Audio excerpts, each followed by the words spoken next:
نحمده ونصلي على رسوله الكريم اما بعد فاعوذ بالله من الشيطان الرجيم بسم الله الرحمن الرحيم رب اشرح لي صدري ويسر لي امري واحلل عقدة من لساني يفقهوا قولي والعاديات ضبحا فالموريات قدحا فالمغيرات صبحا فأثرن به نقعا فوسطن به جمعا إن الإنسان لربه لكنود وإنه على ذلك لشهيد وإنه لحب الخير لشديد أفلا يعلم إذا بعثر ما في القبور وحصل ما في الصدور إن ربهم بهم يومئذ لخبير صدق اللہ العظیم۔ شروع کرتی ہوں اللہ کے نام سے جو بے انتہا مہربان نہایت رحم فرمانے والا ہے۔ قسم ہے ان گھوڑوں کی جو ہانپتے ہوئے دوڑتے ہیں، پھر اپنے سموں سے چنگاریاں نکالتے ہوئے دوڑتے ہیں، پھر صبح کے وقت چھاپا مارنے والے ہیں، پھر غبار اڑانے والے ہیں۔ فوسطن به جمعا، پھر وہ دشمن کے گروہ میں جا گھسنے والے ہیں۔ یقیناً انسان اپنے رب کا ناشکرا ہے اور بے شک وہ اس بات پر گواہ ہے، اور بے شک وہ مال کی محبت میں بہت شدید ہے۔ کیا وہ نہیں جانتا کہ جب جو کچھ قبروں میں ہے نکال لیا جائے گا اور جو کچھ سینوں میں ہے وہ حاصل کر لیا جائے گا؟ بے شک ان کا رب اس دن ان سے خوب باخبر ہوگا۔ اس وقت میں نے آپ کے سامنے سورۃ العادیات پڑھی ہے جس کی 11 آیات ہیں۔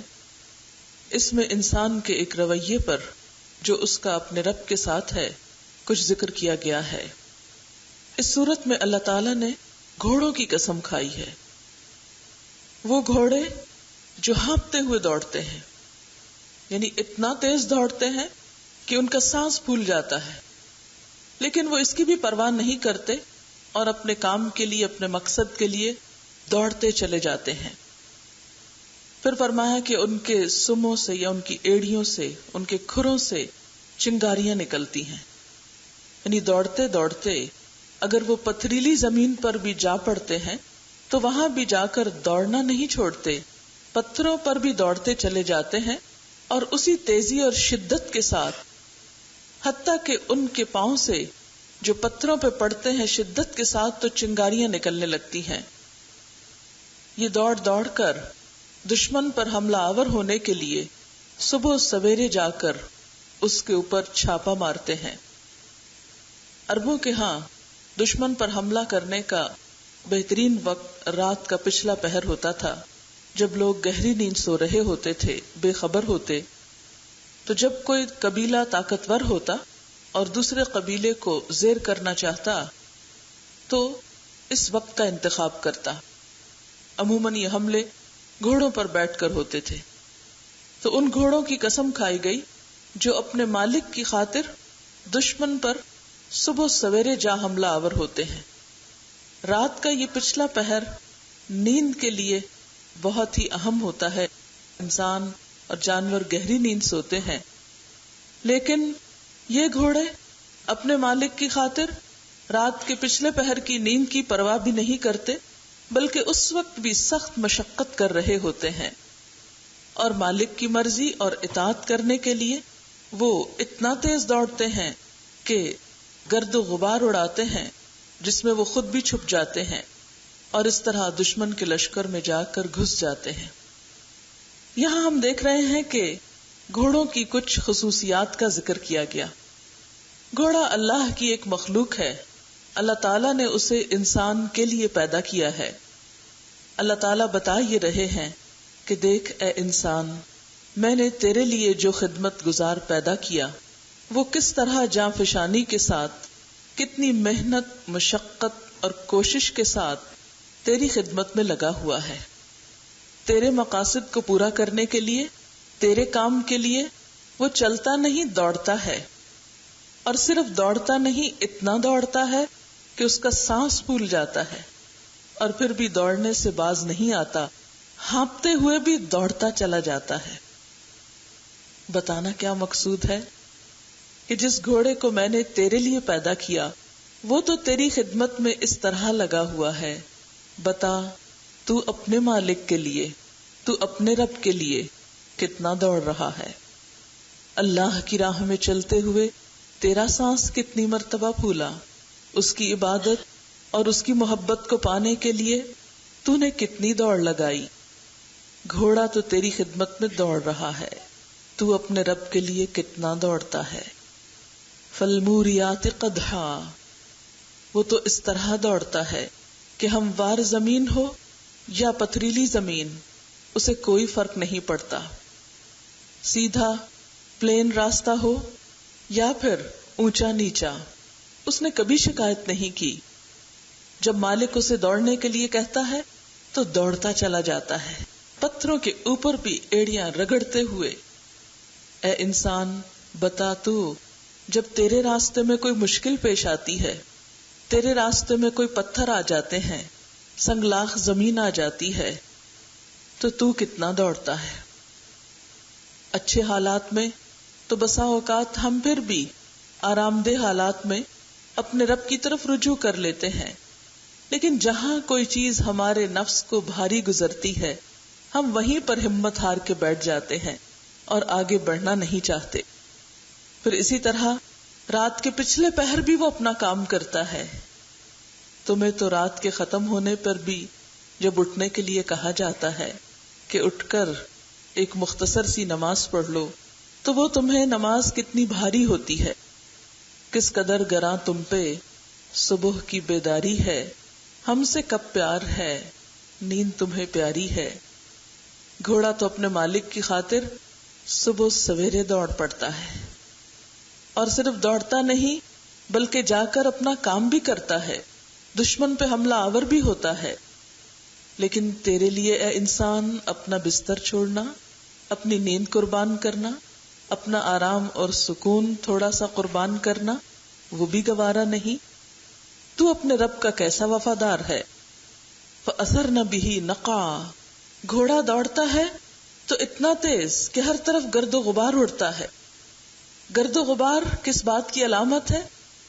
اس بات کی کہ آس پاس سب کو پتا چل جاتا ہے کہ کوئی چیز دوڑتی ہوئی آ رہی ہے، یعنی گھوڑے کے دوڑنے سے ماحول کے اندر ایک ہلچل مچ جاتی ہے، ہر شخص نوٹس کرتا ہے، ایک گرد و غبار کا عالم ہوتا ہے۔ اے انسان، جب تو اپنے رب کے راستے پر چلتا ہے تو کیا تیری کوششوں اور تیری محنتوں میں بھی کوئی ایسی چیز پائی جاتی ہے کہ جو تیری ذات سے اٹھ کر معاشرے کو بھی متاثر کرے، اس کا اثر دوسروں تک بھی جائے؟ فَوَسَطْنَ بِهِ جَمْعًا، گھوڑا تو اپنی جان کی پرواہ نہیں کرتا، وہ اپنے مالک کی خاطر دشمن کے لشکر میں جا گھستا ہے، وہ جیسے چاہتا ہے حملہ آور ہوتا ہے۔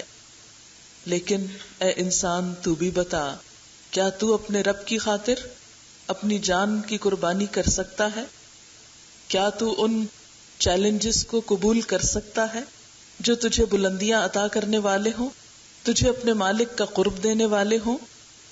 انسان کی اسی حالت کو دیکھتے ہوئے اللہ تعالیٰ شکوہ کرتے ہیں، ان الانسان لربہ لکنود، بے شک انسان اپنے رب کا بڑا ناشکرا ہے، بڑا ناشکرا ہے۔ وہ ساری نعمتیں پا کر پھر بھی اپنے رب کے آگے جھکنا نہیں چاہتا۔ آپ غور کیجئے کہ اللہ تعالیٰ نے جو کچھ ایک انسان کو دے رکھا ہے وہ گھوڑے کو نہیں ملا۔ انسان کا دماغ، انسان کی نگاہ، انسان کے سننے اور بولنے کی قوت، اس کا کھانا پینا، اس کا لباس، سب کچھ جانوروں سے ہزارہا درجے افضل ہے۔ کبھی آپ نے دیکھا کہ گھوڑا کیا کھاتا ہے؟ چند مخصوص چیزیں، اور اسی سے وہ قوت حاصل کر کے اپنا کام کرتا چلا جاتا ہے۔ وہ اپنے مالک کا شکر گزار ہے، اس کے ایک اشارے پر تیز بھاگ پڑتا ہے، ایڑ لگا دیتا ہے۔ لیکن ہم انسان خود کو ملنے والی نعمتوں کو غور سے تو دیکھیں، ہم کیا کچھ نہیں کھاتے. اگر صرف پھلوں کی قسمیں ہی گننے لگ جائیں جو ہم زندگی میں کھاتے رہتے ہیں تو شاید ہم ایک وقت میں بیٹھ کر سب کے نام بھی نہ گن سکیں. طرح طرح کے اناج، غلے، گوشت، سبزیاں، پھل، دودھ اور بے شمار قسم کی چیزیں جن میں صرف غذائیت ہی نہیں، خوشبو بھی ہے، لذت بھی ہے، طاقت بھی ہے. یہ سب کچھ کہاں سے آیا؟ کس نے بنایا؟ کون لایا؟ اللہ رب العزت. وہی سب کچھ دینے والا ہے. لیکن یہ سب کچھ پا کر ہم اس کی راہ میں دوڑنے والے کتنے ہیں؟ ہم کتنی محنت کرنے والے ہیں؟ کتنی کوشش کرنے والے ہیں؟ صرف ایک دن میں جو کچھ ہم کھا لیتے ہیں، جو کچھ ہم اللہ کی نعمتوں سے فائدہ اٹھاتے ہیں، کیا اتنی دفعہ الحمدللہ بھی کہتے ہیں؟ کیا اتنی دفعہ اس کو یاد بھی کرتے ہیں، اس کا ذکر بھی کرتے ہیں؟ کیا اتنی دفعہ اس کے احکامات کو بھی مانتے ہیں، اس کی اطاعت کرتے ہیں، اس کے لیے کچھ قربانی کرنے کو تیار ہیں، کچھ آرام اور سکون قربان کرنے کو تیار ہیں؟ کہاں. اسی لیے تو اللہ تعالی یقینی طور پر فرما رہے ہیں ان الانسان لربہ لکنود، یقیناً انسان اپنے رب کا بڑا ناشکرا ہے. گھوڑے کو تو ایک ہی لباس ملتا ہے، وہی ساری زندگی پہنے رکھتا ہے. ہم طرح طرح کے لباس پہنتے ہیں. میں اور آپ اگر آج تک بھی پہنے جانے والے لباس جو ہم زندگی میں پہن چکے، شروع سے لے کر اب تک، بچپن سے لے کر اب تک، کتنے جوڑے اور کتنے سوٹ اور کتنے رنگ اور کتنی قسمیں، صرف ان کو گننا ہی چاہیں تو گن نہیں سکتے. اور اب بھی جب چاہتے ہیں، جو رنگ چاہتے ہیں، جیسا چاہتے ہیں، طرح طرح کا پہنتے رہتے ہیں. پھر اسی طرح گھوڑے کے رہنے کے لیے، رات گزارنے کے لیے کیسی جگہ ہوتی ہے، کیسا گھر ہوتا ہے. لیکن انسان کتنے آرام دہ گھروں میں رہ رہا ہے. گھوڑا بولتا ہے تو بس ایک ہی بولی بولتا ہے، لیکن انسان کے ہنسنے، رونے، خوشی، غمی، محبت، نفرت، ہر طرح کے جذبات کے اظہار کے لیے اللہ تعالیٰ نے اسے بے مثال زبان عطا کی، جس سے وہ طرح طرح کی بولی بول سکتا ہے، اپنے ہر طرح کے جذبات کا اظہار کر سکتا ہے. گھوڑا ہنہنا رہا ہوتا ہے، آپ کو نہیں پتا چلتا کہ وہ رو رہا ہے یا ہنس رہا ہے یا غصے میں ہے یا خوشی میں ہے، سوائے اس کے مالک کے جو بہت ہی اس کے قریب ہو تو شاید وہ اس کے احساسات کو کچھ سمجھ پائے. عام انسان نہیں سمجھ سکتا. لیکن ہم کسی بھی جگہ پر کہیں بھی اپنے جذبات کا اظہار کرتے ہیں تو ہزاروں لوگ ہماری بات سمجھ لیتے ہیں، خواہ وہ پہلی دفعہ ہمیں دیکھ رہے ہوں یا جان رہے ہوں. بے شمار چیزیں ایسی ہیں، ان گنت، جن کے بارے میں اللہ تعالیٰ فرماتے ہیں کہ ان تعدوا نعمت اللہ لا تحصوها، اگر تم اللہ کی نعمتوں کو گننے لگو، شمار کرنے لگو تو ان کو شمار نہیں کر سکتے، گن نہیں سکتے. ہاں، یہ سب کچھ لے کر، یہ سب کچھ پا کر ہم کیا کر رہے ہیں؟ ہمیں اپنے بارے میں سوچنا چاہیے، ہمیں اپنی روٹین پر غور کرنا چاہیے، اپنے حالات پر، اپنی دلچسپیوں پر، اپنے شوق پر، اپنی بھاگ دوڑ پر. اگر انسان کی بھاگ دوڑ دیکھنا ہو تو کسی بھی ہائی وے پہ کھڑے ہو جائیں، کسی بھی سڑک پر، اور آپ دیکھیں گے کہ گاڑیاں آ رہی ہیں، جا رہی ہیں، گھوڑوں سے شاید زیادہ تیز دوڑ رہی ہیں. لیکن یہ سب دوڑ دھوپ کس کے لیے ہے؟ یہ سب کچھ کس کی خاطر ہے؟ اس میں سے کتنا دوڑنا واقعی اللہ کی رضامندی کے کاموں کے لیے ہے، اور کتنی دفعہ گھروں سے نکلنا اور دوڑنا اور بھاگنا اور اپنا سب کچھ خرچ کرنا اور اپنی محنت اور کوشش کس کے لیے؟ ہم سب اپنی اپنی زندگی پر نظر دوڑائیں. اپنی پر اس لیے کہہ رہی ہوں کہ انسان خود سے خوب آگاہ ہے. بل الانسان علی نفسہ بصیرا ولو القی معاذیرا، انسان اپنے بارے میں خود خوب خبر رکھتا ہے، خواہ وہ کتنی ہی معذرتیں پیش کرے، ہم اپنی روٹین کو صبح سے لے کر رات اور رات سے لے کر صبح تک اور ہفتوں اور مہینوں اور سالوں کو دیکھیں کہ ہماری کوششیں ان میں سے کتنی ایسی ہیں، کتنی انرجیز اور کتنا مال اور کتنا وقت ہم نے واقعی اللہ کی رضا کی خاطر استعمال کیا ہے۔ اسی لیے اللہ تعالیٰ پھر فرماتے ہیں نہیں، وَإِنَّهُ عَلَى ذَلِكَ لَشَهِيدٌ، بے شک وہ اس پر خود گواہ ہے کہ وہ کیا کر رہا ہے، خود جانتا ہے کہ اس کے ماضی کا کتنا وقت، کتنا مال اور کتنی جان اور طاقت کس کام میں لگ چکی ہے۔ وَإِنَّهُ لِحُبِّ الْخَيْرِ لَشَدِيدٌ، اور بے شک وہ مال کی محبت میں بڑا سخت ہے، یعنی اللہ کی محبت کی بجائے مال کی محبت میں بہت پکا ہے۔ اس کی ساری یہ بھاگ دوڑ، اس کی ساری خوشی، ساری کوشش، اس کی ساری ڈائریکشن کس چیز کے حصول کے لیے؟ مال کے حصول کے لیے۔ جتنی محنت وہ مال کے حاصل کرنے کے لیے کرتا ہے، اتنی محنت وہ اللہ کی عبادت کے لیے نہیں کرتا۔ سچے دل سے اپنے آپ سے پوچھئے کہ جتنے شوق سے ہم بازار جاتے ہیں، جتنے پیسوں سے ہم دنیا کی کوئی چیز خریدتے ہیں، کیا اتنے ہی شوق سے ہم نماز کے لیے جاتے ہیں؟ اگر ہم بیٹھے ہیں مثال کے طور پر اور اذان ہوتی ہے تو ہمارے اٹھنے کا انداز کیا ہوتا ہے؟ اوہ اذان ہو گئی، اٹھو نماز پڑھو۔ آواز پر ہی ایک مردنی بعض اوقات چھا جاتی ہے کہ جیسے کوئی بوجھ پڑ گیا ہو اور جلدی سے اٹھو اور اس بوجھ کو اتار مارو۔ کتنا شوق اور کتنی محبت، اور اس کے بعد کتنا سکون ہم کو ملتا ہے۔ ہم سب اپنی نمازوں پر ہی غور کر لیں، اس لیے کہ نماز انسان کے ایمان کا ایک آئینہ ہے، انسان کی پہچان ہے کہ وہ ایمان کے کس لیول پر کھڑا ہے۔ یہ تو منافقوں کی صفت بتائی گئی تھی، وَإِذَا قَامُوا إِلَى الصَّلَاةِ قَامُوا كُسَالَىٰ، کہ جب نماز کے لیے کھڑے ہوتے ہیں تو سستی کے مارے کھڑے ہوتے ہیں، مارے بندھے، بس ایک فرض اتارنے کو۔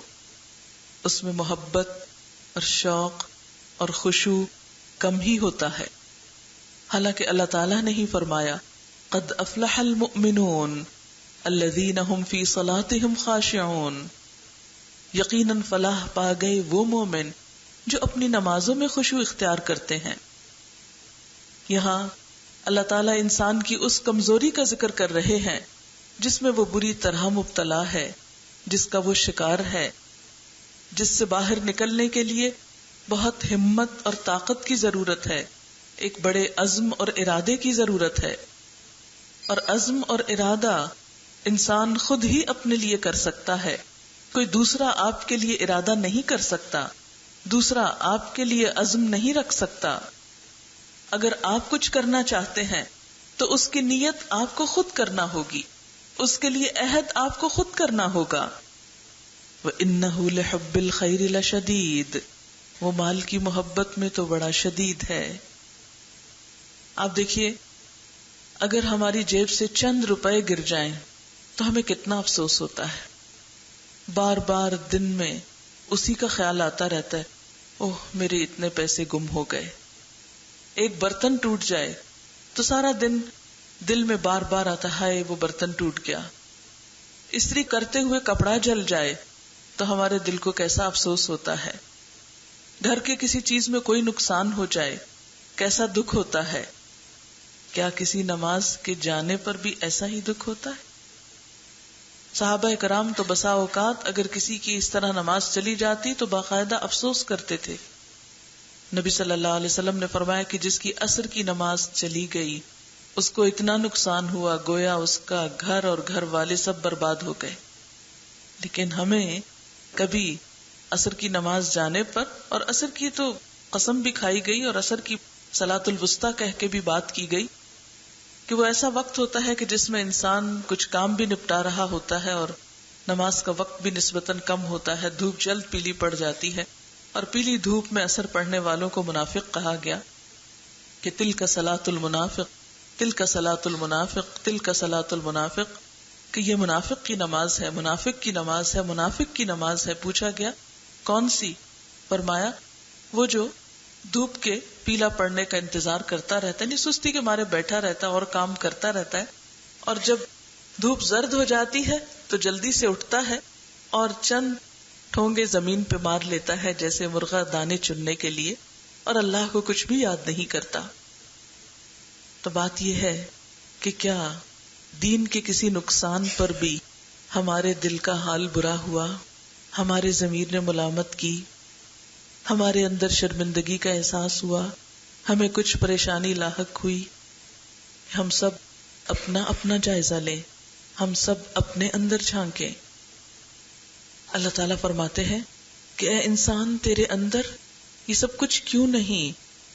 افلا یعلم، کیا یہ انسان جانتا نہیں؟ کیا اذا بعثر ما فی القبور، کہ جو کچھ قبروں کے اندر ہے وہ سب اکھیڑ کے نکال لایا جائے گا۔ یعنی قبروں کے اندر کون ہے؟ مرنے کے بعد انسان کا گھر ہے، وہ چند فٹ کا گھر۔ دنیا میں خواہ کوئی کتنے بڑے ویلے میں رہتا ہو، کتنی بڑی جاگیر ہو اس کی، لیکن مرنے کے بعد چند فٹ گھر ہے اس کا، چھوٹا سا گھر جس میں نہ کوئی کھڑکی ہے، نہ دروازہ، نہ کوئی روشنی ہے، نہ ہوا، اور وہ گھر اتنی مدت کے لیے ہے جتنے کے لیے دنیا کا گھر نہیں۔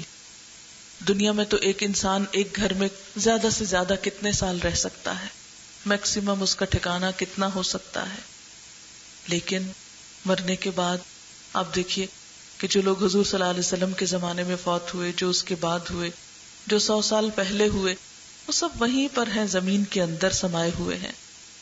بڑے بڑے سلطان، بڑے بڑے جرنیل، بڑے بڑے مالدار لوگ، سارے کے سارے بالآخر اسی مٹی میں گئے، وہیں سو رہے ہیں، وہیں سما گئے ہیں۔ کوئی نام و نشان بھی نہیں ملتا، کوئی یہ نہیں جانتا کہ کس حصے میں کہاں ہیں۔ افلا یعلم اذا بعثر ما فی القبور، کیا وہ نہیں جانتا کہ جو کچھ قبروں میں ہے وہ سارے کا سارا اکھیڑ کے باہر نکال لیا جائے گا؟ یعنی انسان اپنے ساتھ کتنا کچھ لے کے جائے گا۔ اگر وہ مال کی محبت میں اپنے رب کو بھولا ہوا ہے تو ساتھ کیا کچھ جائے گا۔ وَحُصِّلَ مَا فِي الصُّدُورِ، جب اٹھایا جائے گا قیامت کے دن تو صرف جسم نہیں، سینے کے اندر جو ہوس چھپی ہوئی تھی وہ بھی نکال کے دکھا دی جائے گی کہ کس کی لالچ کتنی تھی، کس کے خیالات کتنے تھے، کیسے تھے۔ حصلہ کہتے ہیں ہے صاد لام سے کہ چھلکا توڑ کے مغز نکالنا، یعنی اندر کی کور کی چیز نکال کے باہر لے آنا۔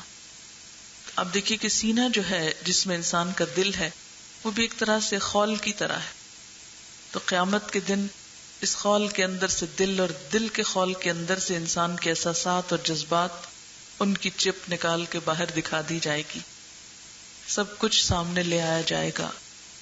ان ربہم بہم یومئذ لخبیر، بے شک ان کا رب ان کو اس دن خوب جانتا ہوگا، ان سے خوب باخبر ہوگا۔ یہ چند آیات سورۃ العادیات کی ہمیں ہمارا نفس، ہمارا رجحان، ہماری سوچ، ہماری دلچسپیاں، ہماری سرگرمیاں، ہماری کوششیں اور قوتیں، ان سب کی ڈائریکشن کیا ہے، یہ سب کچھ کس کام میں لگ رہا ہے، اس کا آئینہ دکھاتی ہیں یہ چند آیتیں۔ آئیے ہم سب اپنے آپ کو اس کی روشنی میں دیکھیں۔ بات یہ ہے کہ اللہ تعالیٰ نے ہمیں اس دنیا میں بھیجا، اسی کی طرف ہم سب کی واپسی ہے۔ ہم اس دنیا میں ہمیشہ رہنے کے لیے نہیں آئے۔ یہ ایک ایسی حقیقت ہے کہ جس کے لیے یہ لفظ تو بہت چھوٹے ہیں، جس کو ادا کرنے کے لیے، جس کو بیان کرنے کے لیے یہ چند لفظ شاید بہت ناکافی ہیں کہ ہمیں اس دنیا سے واپس جانا ہے۔ یہ ایک چھوٹا سا پیغام ہے کہ جس کو ہم بھولے ہوئے ہیں۔ ہم سب یہاں کیوں اکٹھے ہیں، کس لیے؟ ایسا نہیں کہ آپ کوئی لا علم لوگ ہیں، یا نعوذ باللہ آپ کوئی جاہل لوگ ہیں کہ آپ کو کوئی علم دینے کے لیے آئی ہوں، نہیں، آپ ماشاءاللہ سب سمجھدار، پڑھے لکھے، دین کو جاننے والے، سمجھنے والے ہیں۔ ایک چیز جس کی ہم سب میں کمی ہے مجھ میں بھی اور ہم سب بہنوں میں وہ کیا ہے کہ بہت سی چیزوں کو ہم جاننے کے باوجود مانتے نہیں. ہم زبان سے تو کہتے ہیں ہم مانتے ہیں، لیکن حقیقت ہے ہم نہیں مانتے. اگر ہم مانتے ہوتے تو ہمارا طرز عمل یہ نہ ہوتا. ہم سب مانتے ہیں کہ ہمیں واپس جانا ہے، کہتے ہیں نا. کوئی بھی یہ نہیں کہتا کہ میں نے ہمیشہ یہاں رہنا ہے، اس لیے کہ اگر ہمارے والدین اور ان کے والدین اور ان کے والدین یہاں نہیں رہے، اگر اللہ کے بڑے بڑے نیک بندے دنیا میں نہیں رہے، بڑے بڑے طاقتور اور مالدار لوگ دنیا میں نہیں رہے، ہم بھی نہیں رہ سکتے. ہمیں جانا ہے. ہم سب مسافر ہیں. اور نبی صلی اللہ علیہ وسلم نے ہمیں تلقین کی تھی، کن فی الدنیا کأنک غریب او عابر سبیل. دنیا میں اس طرح رہو گویا کہ اجنبی ہو یا مسافر ہو. اور یہ ایک حقیقت ہے کہ انسان کے آنے اور جانے کے درمیان ایک بہت ہی تھوڑا وقت ہے، بہت ہی محدود لمیٹڈ ٹائم ہے. کتنی زندگی تو گزر چکی، کچھ باقی ہے. ہم پیدائش سے پہلے جب سے اللہ تعالیٰ نے سب انسانوں کی روحیں پیدا کی، وہ وقت کہ جب انسان کوئی قابل ذکر چیز نہ تھا، وہ وقت ہم سب پہ گزر چکا ہے. ہمیں کچھ بھی یاد نہیں. وہ زمانے کا ایک لامتناہی طویل وقت تھا. اللہ تعالیٰ فرماتے ہیں، هل أتى على الإنسان حين من الدهر لم يكن شيئا مذكورا. سورۃ الدہر کی پہلی آیت ہے. کیا انسان پر زمانے کا ایک لامتناہی بہت لمبا وقت ایسا نہیں گزرا کہ جب وہ کوئی قابل ذکر چیز نہ تھا؟ یعنی ہمارا کوئی نام نہ تھا، کوئی پہچان نہ تھی. ہزاروں سال ہم اسی طرح بے نام کہیں موجود تھے. ہمارا کوئی احساس اور شعور نہ تھا. ہم صرف ایک انتظار کی حالت میں تھے. پھر ہمیں اس دنیا میں بھیجا گیا. کس کو کہاں بھیجنا ہے یہ اللہ کا فیصلہ تھا. یہاں آ کر ہر شخص اپنا اپنا وقت گزارتا ہے. ہر ایک کی زندگی کا ایک خاص وقت مقرر ہے. بہت سے ہم سے بعد میں آنے والے ہم سے پہلے واپس بھی جا چکے ہیں. آپ اپنے آس پاس خاندان رشتہ داروں میں دیکھیے، غور کیجئے کہ بہت سے لوگ جن کا سفر اس دنیا میں آنے کا آپ کے بعد شروع ہوا، وہ آپ سے پہلے واپس بھی جا چکے ہیں، رخصت بھی ہو چکے ہیں. اور اسی طرح ایک دن ہماری رخصتی کا وقت بھی آئے گا. اس کے بعد اگلی زندگی جو برزخ کی زندگی ہے، وہ معلوم نہیں کتنے سالوں پر محیط ہو. وہ بھی ان لمیٹڈ، ہمیں نہیں معلوم، اس کی لمٹس ہم نہیں جانتے. اس کے بعد آخرت، خالدین فیہا ابدا. بار بار قرآن میں یہ لفظ آتے ہیں، جہاں ہمیشہ ہمیشہ ہمیشہ رہنا ہے. ہماری زندگی وہ زندگی ہے، ہمارا گھر وہاں ہے، ہماری اصل زندگی وہاں شروع ہونی ہے. یہ زندگی جو ہمیں ملی ہے اس زندگی کے مقابلے میں ایک قطرے کے برابر بھی نہیں. بہت ہی چھوٹی، بہت ہی تھوڑی، بہت ہی کم. یہ ملی کیوں ہے؟ یہ ملی ہے امتحان کے لیے. امتحان کس چیز کا ہے؟ اللہ تعالیٰ خود فرماتے ہیں، تبارک الذی بیدہ الملک وہو علی کل شیء قدیر الذی خلق الموت والحیاۃ لیبلوکم ایکم احسن عملا. یہ امتحان ہے، لیبلوکم ایکم احسن عملا، کہ تم میں اچھے کام کون کرتا ہے. ہمیں یہاں بھیج کر اللہ تعالیٰ نے ہمارے جسم کے اندر طرح طرح کی صلاحیتیں اور طاقتیں رکھی اور دنیا میں طرح طرح کی نعمتیں پیدا کی. صرف ہمیں نہیں، ہمارے ساتھ اور بہت سے انسانوں کو پیدا کیا. اور پھر دیکھا یہ جا رہا ہے کہ ایک انسان ان نعمتوں اور ان چیزوں سے کیا فائدہ اٹھاتا ہے اور دوسرے انسانوں کے ساتھ کیا معاملہ کرتا ہے. دنیا کی اس زندگی میں، اس سفر میں، اس کو تھوڑی دیر کے لیے آپ ایک ٹرین سے تشبیہ دے سکتے ہیں کہ دنیا ایک بہت بڑی ٹرین ہے جس میں ہم سب بیٹھے ہوئے ہیں. جیسے ایک ٹرین میں بیٹھ کر ایک انسان کیا کرتا ہے، دیکھا جائے کچھ لوگ ہوتے ہیں بس خاموش اپنی ہی دنیا میں بیٹھے رہتے ہیں. کچھ لوگ دوسروں سے بات چیت کرتے ہیں، کچھ دوسروں کو جگہ آفر کرتے ہیں، کوئی کسی کو کھانا آفر کرتا ہے، کوئی کسی کے ساتھ کسی طرح معاملہ کرتا ہے.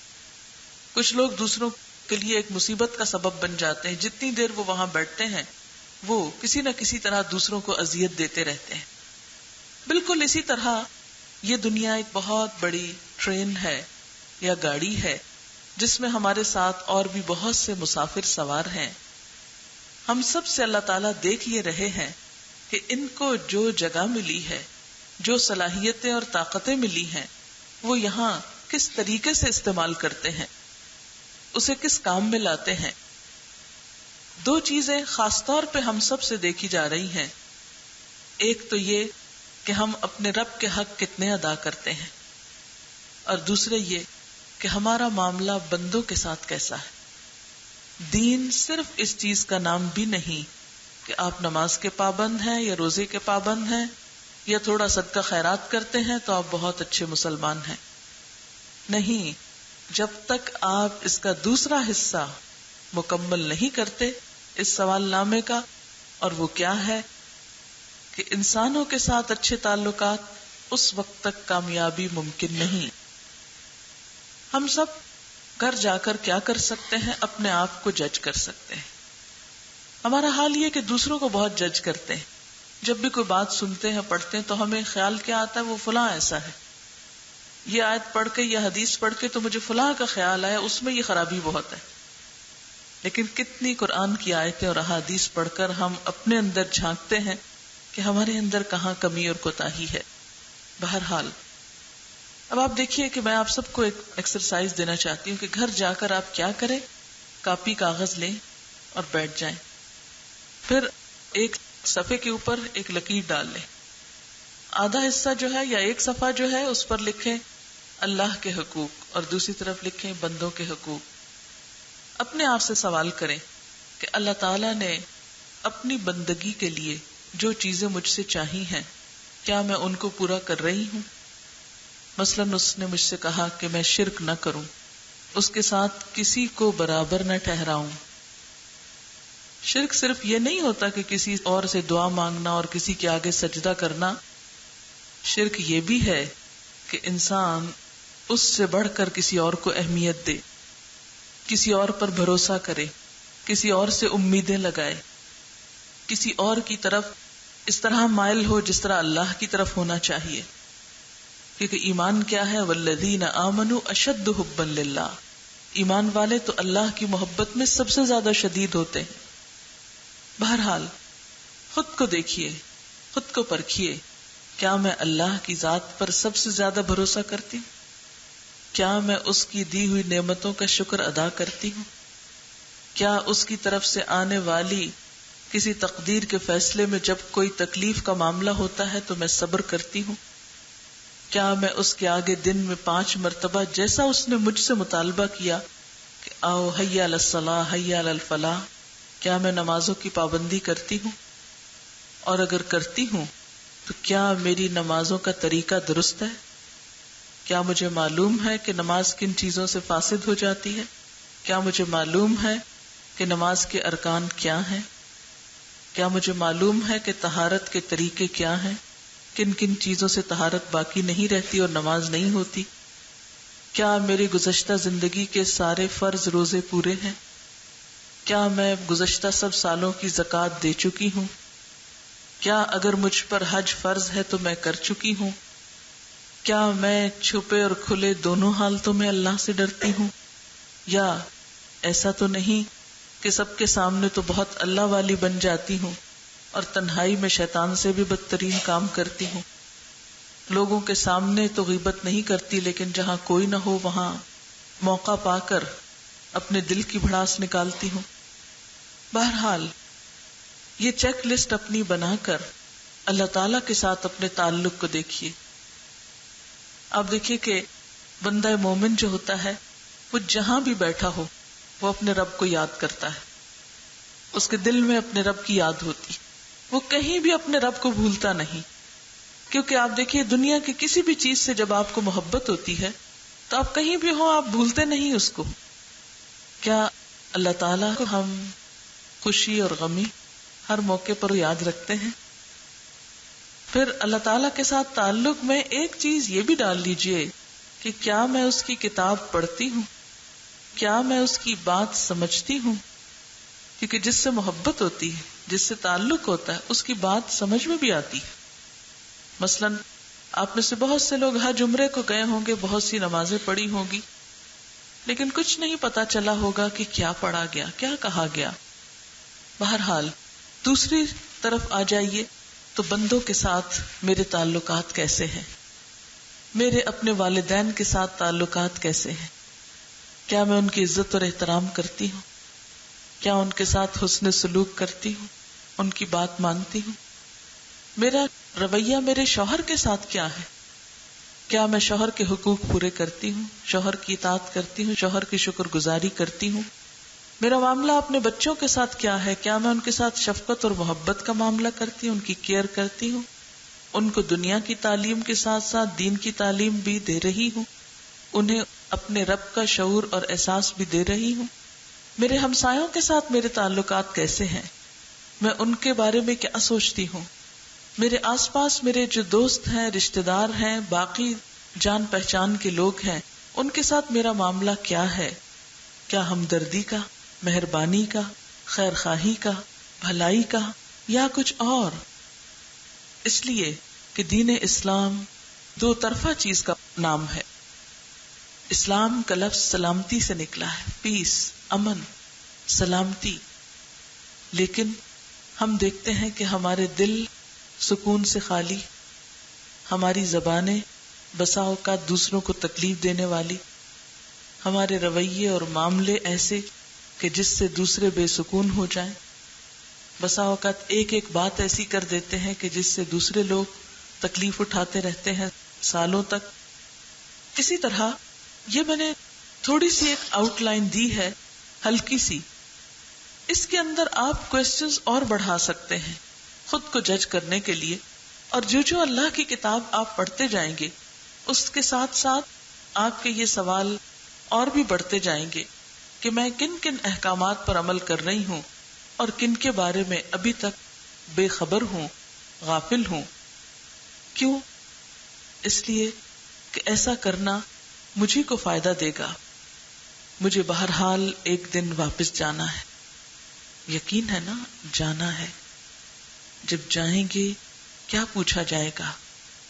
ایکم احسن عملا، کہ تم میں اچھے کام کر کے کون آیا، کس کا تعلق اپنے رب سے اچھا تھا اور کس کا تعلق اس کے بندوں کے ساتھ بہترین تھا.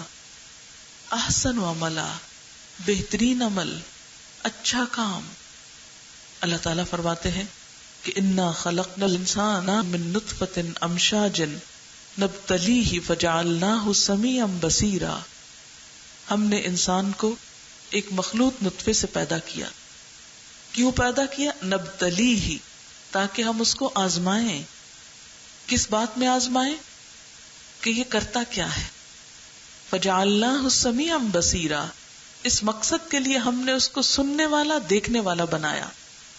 یعنی انسان چونکہ سن سکتا ہے، دیکھ سکتا ہے، اور سنتا کون ہے اور دیکھتا کون ہے؟ جس کی عقل کام کرتی ہو. اگر دماغ درست نہ ہو تو بے شک آپ سنتے ہو کچھ سمجھ نہیں سکتے، خواہ دیکھتے ہو کچھ سمجھ نہیں سکتے. اللہ تعالیٰ نے انسان کو اشرف المخلوقات جو بنایا تو اسی وجہ سے کہ ہمیں اللہ تعالیٰ نے سوچنے سمجھنے کی صلاحیت بخشی ہے. یہاں پر ایک بات ہوئی تھی اس صورت میں کہ انسان مال کی محبت میں بہت شدید ہے. کیا اس سے یہ پتہ چلتا ہے کہ انسان کو مال سے محبت رکھنی ہی نہیں چاہیے، یا مال کمانا ہی نہیں چاہیے، یا کچھ خرچ کرنا ہی نہیں چاہیے؟ یعنی پہلی کوشش تو یہ کہ مال اکٹھا کرنے کی یا جمع کرنے کی پرواہ ہونی ہی نہیں چاہیے، اور دوسری یہ کہ اگر ہو گیا ہے تو اس سے اب خرچ ہی نہیں کرنا چاہیے. یہ رویے نہیں سکھائے گئے. مال تو انسان کی ضرورت ہے. کوشش کرنا، محنت کرنا، حلال طریقے سے اس کو کمانا، یہ انسان سے مطلوب ہے. جو چیز ناپسندیدہ ہے، جو چیز منع ہے، وہ کیا ہے؟ کہ انسان کسی پر ظلم ڈھا کر، کسی کے بغیر اجازت اس کے مال کو حاصل نہ کرے، کسی کو دھوکہ نہ دے، کسی کے ساتھ زیادتی نہ کرے، کسی یتیم کا حق نہ مارے، کسی مظلوم سے نہ چھینے. اگر تجارت کرے تو اس میں دھوکہ اور فریب نہ ہو. اللہ تعالیٰ ہمیں اس سے منع نہیں کرتے کہ ہم دنیا میں مال کمائے نہیں. وہ تو انسان کمائے گا، لیکن جس چیز سے منع کیا گیا وہ انفیئر مینز ہیں کہ جو انسانوں ہی کے لیے نقصان دہ ہے. اسی لیے کہا جاتا ہے کہ قیامت کے دن جب انسان حشر کے میدان میں ہوگا تو جب تک 5 سوالوں کے جواب نہ دے اس وقت تک وہاں سے ہل نہ سکے گا، ٹل نہ سکے گا. اور وہ 5 سوالوں میں سے پہلا سوال کیا ہے کہ جوانی کس کام میں گزاری. ہم عام طور پر سوچتے ہیں کہ ابھی تو ہمارے کھانے پینے کے دن ہیں، ہم جوان ہیں، عیش و عشرت کے دن ہیں، جب بوڑھے ہوں گے تو پھر اللہ کی اطاعت کر لیں گے. لیکن وہاں تو پہلا سوال ہی یہ ہوگا کہ جوانی کس کام میں گزار کے آئے ہو. ویسے حیرت ہوتی ہے نا کہ انسان دنیا کے لیے تو بہترین عمر رکھتا ہے، بہترین مال رکھتا ہے، لیکن آخرت کے لیے، اللہ کے لیے نکمی عمر. یعنی عبادت نمازوں کے لیے بوڑھے ہو کے تو پڑھ لیں گے، پوری کر لیں گے. حج کب کریں گے؟ بوڑھے ہو کر کریں گے. صدقہ خیرات وہ وصیت کر جائیں گے مرنے کے بعد کرنے کے لیے. اپنی زندگی میں کیا کرتے ہیں اور زندگی کے بہترین حصے میں، وہ ہم سب جانتے ہیں. دوسرا سوال ساری عمر کے بارے میں کہ عمر کن کاموں میں گزاری. ذرا یہ 5 سوال بھی جو ہیں آپ اپنے پاس گھر پر ضرور لکھ کر پوچھئے، کیونکہ یہ سوال ہونے ہیں نا. آپ دیکھیں کہ دنیا میں جب کوئی ہمارا امتحان ہوتا ہے تو ہم کیا کرتے ہیں؟ اس کے جواب تلاش کرتے ہیں. اللہ تعالیٰ نے تو پرچہ آؤٹ کر دیا ہے. اگر آپ کے بچے کا امتحان ہے اور وہ سوال نامہ لے آتا ہے کہ کل ان کے بارے میں پوچھا جائے گا، تو آپ کیا کریں گے؟ کتنے خوش ہوں گے، شکر ہے پتہ چل گیا، اور چلیں اس سے پوچھتے ہیں، اس سے پوچھتے ہیں، ادھر سے ڈھونڈتے ہیں، ادھر سے ڈھونڈتے ہیں، اور بہترین سے بہترین جواب تلاش کر کے اس میں لکھنے کی کوشش کریں گے تاکہ اچھے سے اچھے نمبر حاصل ہو سکیں. اب آپ دیکھیے کہ جب ہم اللہ کے حضور جائیں گے اور ان سوالوں کے جواب پوچھے جائیں گے، کیا آج ہم بہترین جواب تیار کر رہے ہیں؟ پہلا سوال یہ کہ جوانی کس کام میں گزاری. ذرا اپنے پاس جا کے اپنی ڈائری میں لکھ کر اپنے کو پوچھئے کہ کن کاموں میں گزاری، کیا دلچسپیاں تھی، کیا مصروفیات اور شغل تھے، عمر کن کاموں میں گزاری، ساری زندگی کیا کرتا رہا، کیا شوق رہے. پھر مال کہاں سے آیا؟ جو کچھ آپ کے پاس ہے کبھی سوچا کیجئے کہ یہ آیا کہاں سے ہے. کیا جائز اور حلال طریقے سے یا ناجائز طریقے سے؟ کسی پہ ظلم تو نہیں ڈھا کے حاصل کیا، کسی اور کا حق تو نہیں مارا. کیا اگر میں جاب کرتا ہوں یا کرتی ہوں تو میں اس کے اوقات پورے کرتی ہوں، اس میں تو ڈنڈی نہیں مارتی. اس لیے کہ قرآن پاک میں اللہ تعالیٰ فرماتے ہیں وَيْلٌ لِّلْمُطَفِّفِينَ، ہلاکت ہے، تباہی ہے ڈنڈی مارنے والوں کے لیے، کوتاہی کرنے والوں کے لیے. الذین اذا اکتالوا علی الناس یستوفون، کہ جب وہ لوگوں سے ناپ تول کے لیتے ہیں تو پورا پورا لیتے ہیں. وَإِذَا كَالُوهُمْ أَوْ وَّزَنُوهُمْ يُخْسِرُونَ، لیکن جب وہ دوسروں کو تول کر یا ناپ کر دیتے ہیں تو گھاٹا دیتے ہیں، نقصان دیتے ہیں، کم دیتے ہیں. أَلَا يَظُنُّ أُولَٰئِكَ أَنَّهُمْ مَبْعُوثُونَ، کیا یہ لوگ یہ سمجھتے نہیں ہے کہ وہ اٹھائے جانے والے ہیں؟ لِيَوْمٍ عَظِيمٍ، اس بڑے دن، یوم یقوم الناس لرب العالمین، جس دن انسان رب العالمین کے لیے کھڑے ہوں گے. اس دن اٹھائے جائیں گے اور ان سے پوچھا جائے گا. تو ہم سب اپنے سے کیا پوچھیں گے کہ میرے پاس جو مال ہے وہ کہاں سے آیا ہے اور پھر کہاں خرچ کیا. دیکھیے کہ یہ حدیث آپ پہلے بھی جانتے ہوں گے. آج میں صرف اس کو جانوانے کے لیے نہیں آئی، میں چاہتی ہوں کہ ہم سب سنجیدگی سے اپنے بارے میں غور کریں، خود کو انالائز کریں. آپ یقین کیجئے کہ آپ کاغذ اور قلم پکڑ کے جس وقت بیٹھیں گے اور دنیا میں ہی اپنے سوال نامے کا جواب لکھنے بیٹھیں گے تو خود ہی اپنا حساب ہو جائے گا. اللہ تعالیٰ قرآن پاک میں فرماتے ہیں وَلْتَنْظُرْ نَفْسٌ مَا قَدَّمَتْ لِغَدٍ، چاہیے کہ ہر شخص دیکھا کرے اس نے کل کے لیے کیا کیا ہے، کل کے لیے کیا بھیج رہا ہے، وہ کل کی تیاری آج کر لے. لہذا ہمیں اس طریقے سے اپنی تیاری کرنی ہے. اور پھر اگلا سوال یہ کہ کس کام میں خرچ کیا. اس میں ہم سب خواتین اپنے اپنے خرچ کی لسٹ بنائیں گی، کہاں کہاں خرچ کرتی ہوں. جو کچھ مجھے ملتا ہے اس سے میں کیا خریدتی ہوں. جو کچھ خریدتی ہوں کیا ان میں سے کوئی ایسی چیز تو نہیں میں نے خرید لی کہ جس سے اللہ تعالیٰ ناراض ہو. ایسا ہوتا ہے نا کہ بعض اوقات شوہر آپ کو پیسے دیتے ہیں, آپ جا کے شاپنگ کر لیتے ہیں, پھر کچھ چیزیں ہوتی ہیں کہتے ہیں نہیں یہ نہیں دکھانی, یہ نہیں بتانی. خاص طور پر اگر اپنے میکے والوں کے لیے کچھ لیا ہوا ہو, پاکستان جانا ہے یا گھر جانا ہے تو لے کے جانا ہے. کیوں؟ اس لیے کہ ہو سکتا ہے اس کو پسند نہ آئے, اس کو نہیں بتانا. لیکن اللہ تعالیٰ کے ساتھ تو ہم یہ کر نہیں سکتے نا کہ اس کو بتانا نہیں, وہ تو خود ہی دیکھ لے گا کیا خرید رہے ہیں. اپنی شاپنگ لسٹ بنا کر اس طرح تیار کر کے رکھیں کہ اللہ تعالیٰ کے سامنے رکھنی ہے. کیا کیا خریدا ہے, کہاں خرچ کر رہے ہیں, کس کس کو دے رہے ہیں, کن کاموں میں دے رہے ہیں, کن کاموں میں لگا رہے ہیں. اور آج دنیا میں بھی اگر ہم اپنے آپ کو انالائز کریں دیکھیں تو ہم خود حیران ہوں گے کہ اچھا اس میں ایک سوال یہ بھی ڈالیں کہ اللہ کی راہ میں کتنا دیتے ہیں, اللہ کی راہ میں کتنا خرچ کرنے والے ہیں. یہ مثلا اگر ہماری آمدنی 100 روپے ہے تو اس 100 میں ہم نے کتنا اللہ تعالیٰ کی خوشی کے کاموں میں خرچ کیا اور کتنا بس ایسے ہی خریداری کرتے رہے. ہم خواتین کا ایک بڑا وقت بازاروں میں گزرتا ہے, کیوں؟ واقعی ضرورت ہوتی ہے, کتنی ضرورت ہوتی ہے, یا صرف وقت گزاری ہوتی ہے, جسٹ فار انجوائمنٹ, کہ گھوم پھر کے تھوڑا سا وقت استعمال کر لیں. ہاں اس وقت کے بارے میں بھی تو پوچھا جائے گا, اس لیے کہ وقت انسان کے پاس جتنی بھی دولت ہے اس میں سب سے زیادہ قیمتی ہے. وقت وہ چیز ہے کہ جو ایک دفعہ جانے کے بعد دوبارہ نہیں آتی. مال تو چلا جائے پھر آ جاتا ہے, ہو سکتا ہے پہلے سے بھی زیادہ آ جائے, زیادہ بہترین آ جائے, لیکن وقت ایک ایسی چیز ہے کہ جو گیا پھر نہ آیا, واپس نہ پلٹا.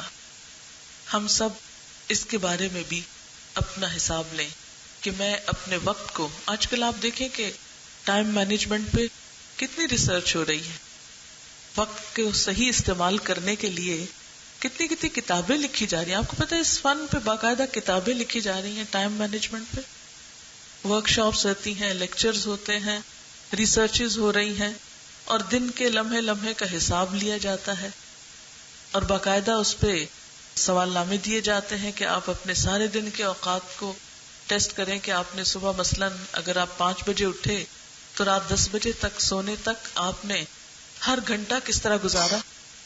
کبھی اگر آپ ایک دن کا صرف لکھ لیں کہ 5 سے 6 بجے تک کیا کیا, 6 سے 7 تک, 7 سے 8 تک, 8 سے 9 تک, اور اسی طرح سارے دن کے ہر گھنٹہ صرف ایک دن آپ یہ ٹیسٹ کر کے دیکھیں, تو اگر ایک دن کے ٹیسٹ میں ہم پاس نہ ہوں تو ساری زندگی کے ٹیسٹ میں قیامت کے دن جا کر کیا ہوگا, کیا کریں گے؟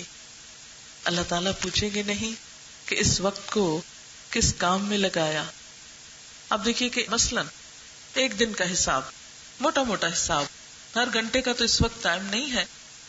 مثلاً نماز میں کتنے گھنٹے لگے, ٹیلی ویژن کے آگے کتنے گھنٹے لگے, کھانے پینے میں کتنے گھنٹے لگے, ٹیلی فون پہ کتنے گھنٹے.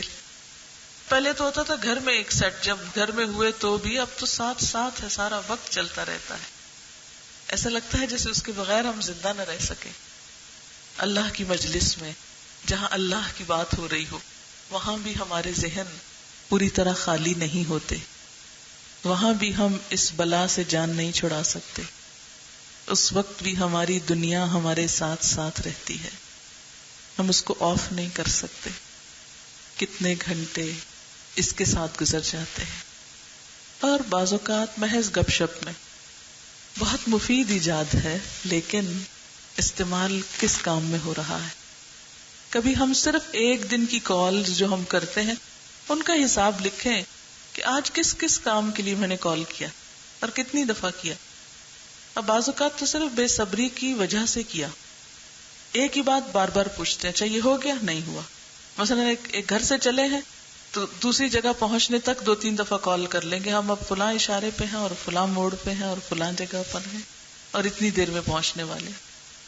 آخر ان باتوں کی ضرورت کیا ہے, الا یہ کہ کوئی ایمرجنسی ہو, خدا نہ خواستہ, جس میں کسی کی موت زندگی کا سوال ہو, یا کوئی ایسی بات ہو, ہم اس وقت میں غور و فکر کر سکتے ہیں, ذکر کر سکتے ہیں, کسی کی خدمت کر سکتے ہیں. ذرا سوچیں اگر آج شام ہمیں دنیا سے جانا ہو تو ہم کیا کریں گے؟ آج شام اگر جانا پڑ جائے دنیا سے تو ہم کیا کریں گے؟ کیا وہی جو ہم روٹین میں کرتے رہتے؟ نہیں نا، وہ نہیں کریں گے. ہم فوراً سوچیں گے اچھا توبہ استغفار کر لیں اس لیے کہ بڑے گناہ کیے ہوئے ہیں، وہ فلاں کو یہ قرض واپس کرنا ہے، یہ وصیت کرنا ہے، فلاں بچے کے بارے میں یہ کرنا ہے، وہ فوری کام نپٹائیں گے، اپنے فرائض کی ادائیگی کے بارے میں سوچیں گے. لیکن عقل مند وہی ہے جو ہر دن کو آخری دن سمجھ کے گزارے کہ میری زندگی کیا ہے، ایک دن، بس آج کا دن ہے میرے پاس. ہمارا حال یہ ہے کہ ہم ہر روز کل پہ ڈالتے رہتے ہیں، آج کا یہ کام کل کریں گے، پرسوں کریں گے. اور عموماً وہ کون سے کام ہوتے ہیں؟ جو نیکی کے کام ہوتے ہیں. وقت ایسی دولت ہے جو ایک دفعہ خرچ کر دیا جائے، ایک دفعہ چلا جائے تو واپس نہیں آ سکتا، اس کو آپ بڑھا بھی نہیں سکتے. قرآن پاک میں آتا ہے کہ جب انسان کی موت کا وقت آئے گا ایک لمحہ آگے پیچھے نہ ہوگا.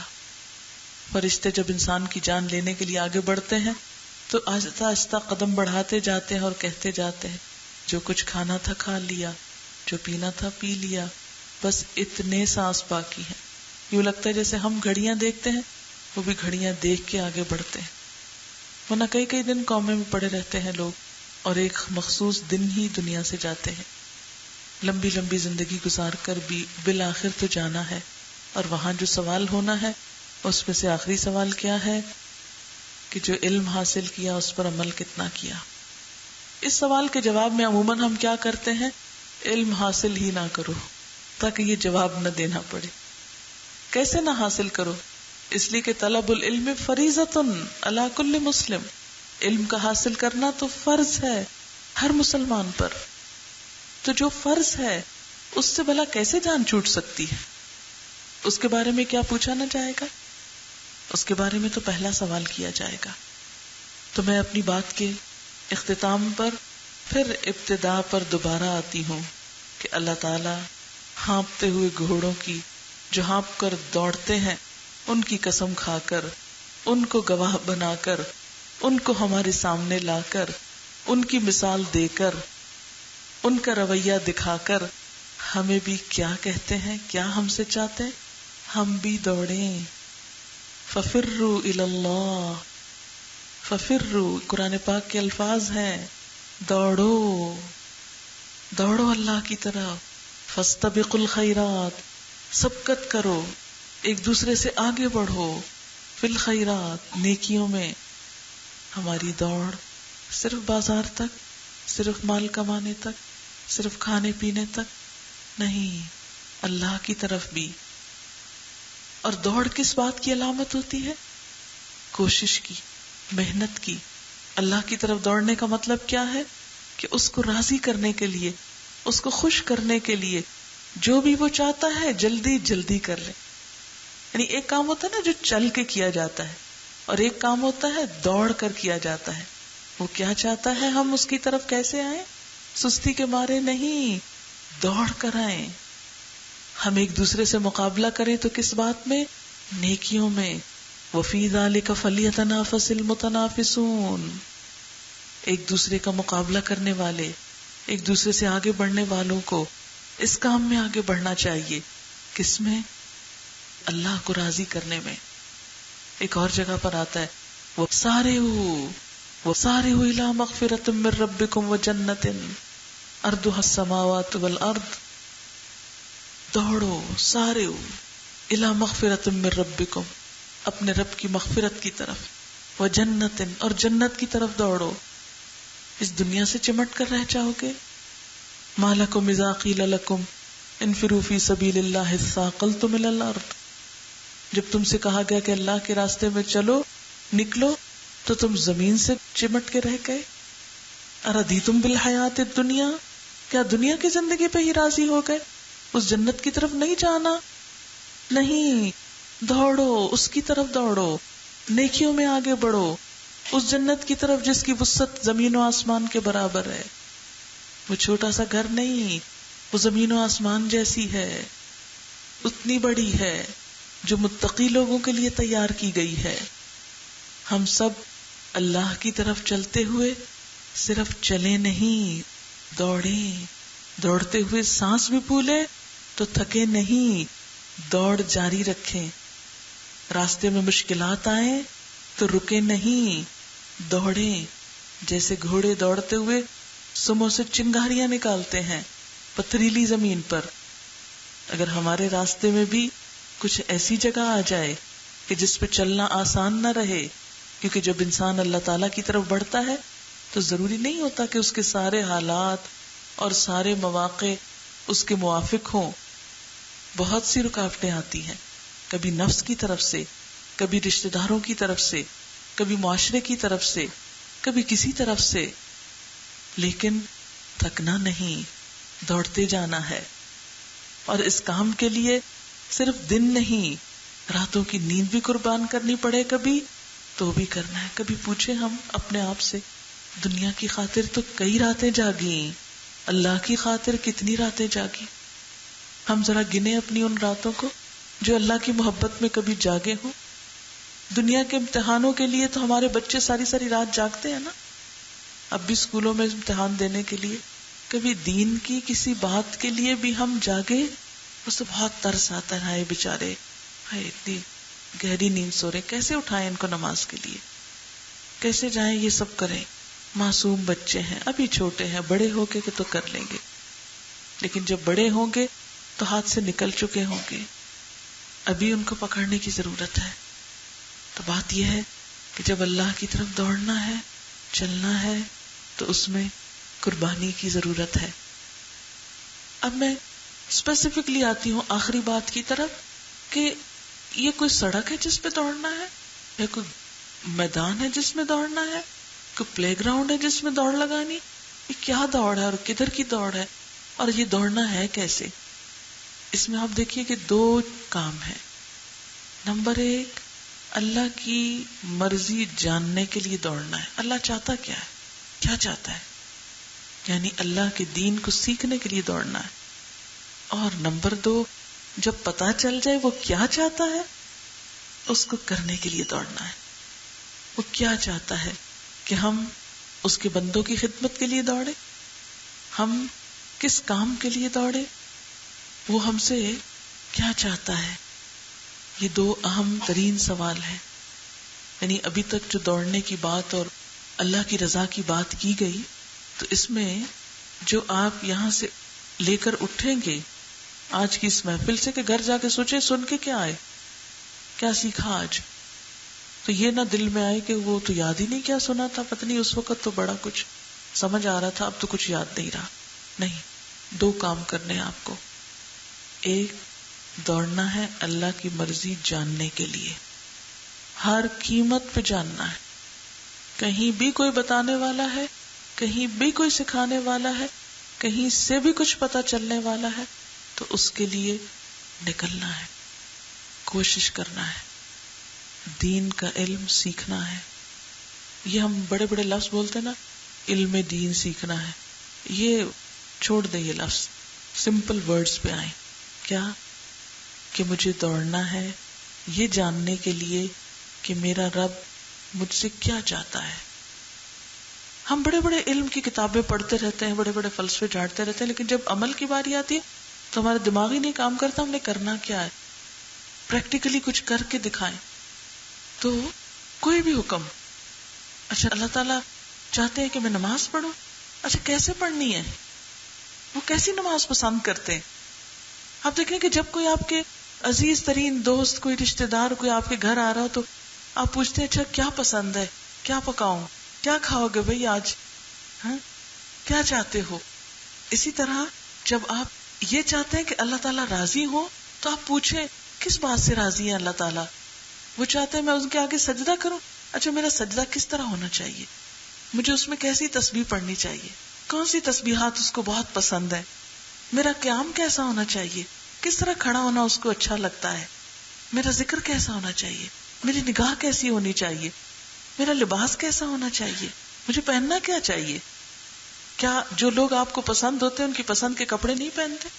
مثلاً آپ کو اپنے شوہر سے بہت محبت ہے تو آپ اس کی پسند کے کپڑے پہنتے ہیں، دنیا لاکھ ادھر سے ادھر، جو نہیں یہ اچھا نہیں بھی میرے ہسبینڈ کو بہت پسند ہے اس لیے مجھے یہ پہننا ہے، کہ نہیں یہ ٹھیک نہیں بس مجھے اس کو یہ پسند ہے اس لیے میں پہنتی ہوں، چاہے اللہ کو ناپسند ہی کیوں نہ ہو پھر بھی پہنتے کہ جی ہسبینڈ کو پسند ہے۔ کیا اللہ تعالیٰ کی اہمیت اور عظمت ایک انسان سے بڑھ کے نہیں ہے کہ ہم کبھی سوچیں کہ اس کو کیا پہننا پسند ہے؟ یہ سوال کیا کیجئے، اللہ تعالیٰ آپ کو کیسی نماز پسند ہے، کیسا روزہ پسند ہے، کیسا صدقہ خیرات پسند ہے، میرا کیسا چلنا پھرنا آپ کو اچھا لگتا ہے؟ میں تو آپ کی بندی بننا چاہتی ہوں، ایسی بننا چاہتی ہوں جس سے آپ راضی ہو جائیں، آپ مجھے بتائیے۔ اور یہ سب کچھ جانے بغیر نہیں پتا چلتا، اس کے لیے دوڑنا پڑتا ہے۔ اللہ کرے کہ ہم سب اس کی طرف دوڑنے والے ہوں۔ وآخر دعوانا ان الحمد للہ رب العالمین۔ سبحانک اللہم وبحمدک نشہد ان لا الہ الا انت نستغفرک ونتوب الیک۔ والسلام علیکم ورحمۃ اللہ وبرکاتہ۔